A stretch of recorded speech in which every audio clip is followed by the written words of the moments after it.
of personnel. And I think this is like the time where you experiment and then you see what works and you carry that over into training camp. But for me, it was watching the safeties and how they were alternating, because pretty much every safety that was there got first-team reps. And it's important to say that Reed Blankenship was not there. He wasn't in attendance, and these are voluntary. But Drew Makuba and Sidney Brown got their first look for 7-on-7s. Then when they went to 11-on-11s, it was Sidney Brown and Andre Sam. So they're just trying to see the pairings and the groupings. And then I wanted to see Cooper DeJean, where he was going to line up. And very early into it, we saw that he lined up when the Eagles were in base on the outside, which I found to be very interesting. So there's certain things you can take away. Tanner McKee looked really sharp as well, and I'm looking to keep an eye on whether or not some of those trends continue next week, because who's to say that, let's say, someone like Akili Ringo starts next week, and this week when we saw him, it was Adoree Jackson. So there could be a lot of mixing and matching. Eyeballs, Makuba. He looks great.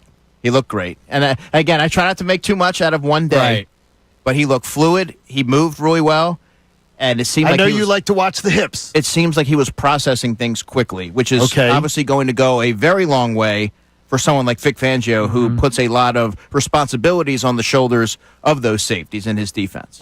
He lit up on that answer. He did. Our YouTube audience saw it. Do we know why some of the guys are not there? Have you heard anything? Like, I know there's the report from Jeff McClain that the Bryce Huff absence may be a mutual decision. That was a notable one for me, because I remember watching the edge rushers. I'm like, well, no Bryce Huff. That's a little odd. Yeah, you figured he would be here. I mean, not to bring it up, but like you expect a little bit of a bounce back from Bryce Huff this year. That's if he's even on the team. Yeah, actually, I just saw an article on Pro Football Focus where they had to pick one player from each team to be their bounce back candidate. Yeah, and they picked Bryce Huff. Wow.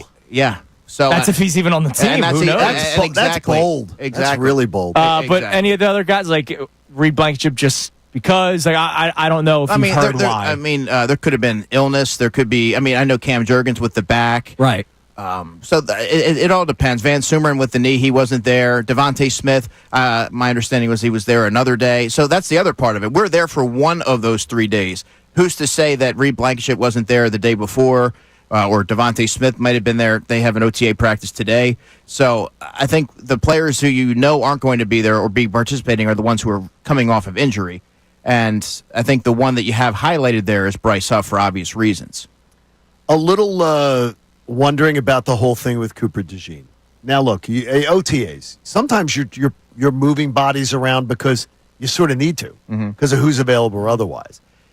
The odds of Cooper DeJean being your other corner, so opposite Quinyon. So I'm not there yet, but I think eventually he will be an outside corner. I'm not saying it's going to be this year. What would be the benefit you believe in that being the choice if it was? I just think his ability to potentially travel and handle the perimeter. You faced more or less receivers of the size of like a Mike Evans.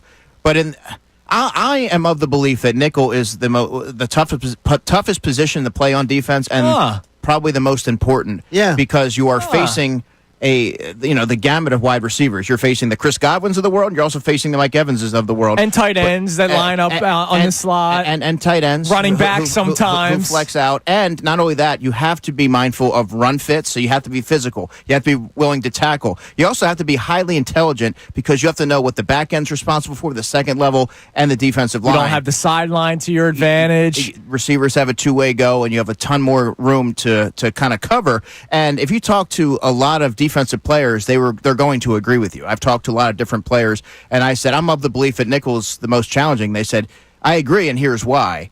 So there's a lot more that goes into it. And it's really a starting position in today's NFL. So you were actually on the money. And I was told I didn't know football. Yeah, I don't like because of that yesterday. Yeah, well, not because of that. That is correct. You shouldn't have been told. No, that was the reason why I did not know football, because of the nickel versus outside corner conversation. Well, hopefully you laughed at that. Oh, I did, and then we even said that I was bringing up some other real good guys Baldy, that other Baldy think the value of it. And, and I find, like, I get it maybe 10 years ago, but now it's a different game. You mentioned base defense. Like, nickel is becoming base defense. It is. It's a starting position. And let's not forget, when Avonte Maddox had to play nickel, right? How bad was it? How noticeable was that? Yep. Teams were exploiting the middle of the field. And then when Cooper DeJean was inserted in the nickel role, you saw the defense almost transform. I don't think that was a coincidence.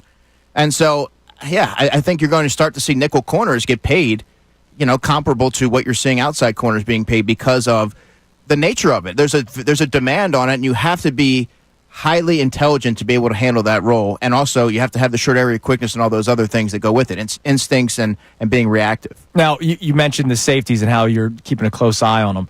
I'm curious, which of Sidney Brown and Andrew Makuba fits better with Reed Blankenship? You know how I feel about Reed. I think with the 2 years of Chauncey Gardner-Johnson, he was an exceptional player. Yeah. When he was looked at as the safety, the guy that was supposed to handle the backfield when Sidney Brown was starting, and then it eventually became Byard. And they had Justin Evans and Terrell Edmonds. Justin Evans. He started the season. Terrell Edmonds. Yeah, I remember that. Terrell Edmonds. People liked that. He was out of Pittsburgh before he came here, right? He's with the Steelers. He couldn't cover. Great guy, but he couldn't cover. And Blankenship had I'm not going to say a bad season, but he had a down year that year.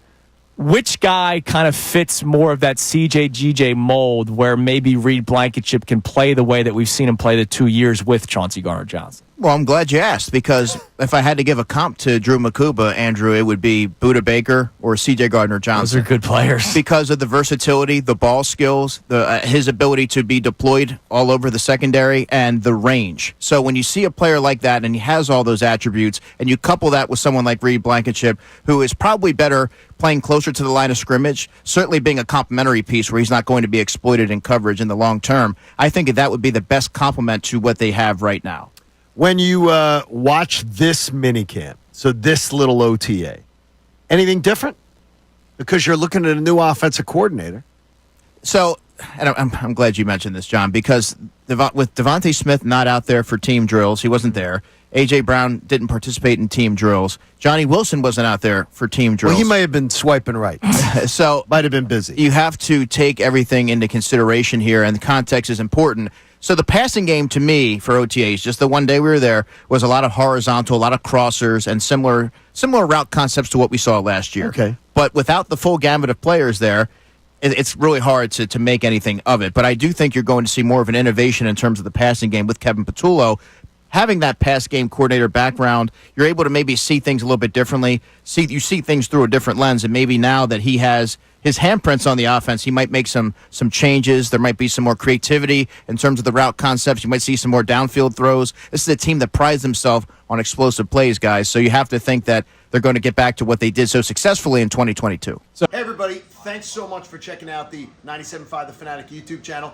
Thanks for watching our videos. We'd ask you to like and subscribe and check out everything we've got going on at the station. We love having you a part of the family.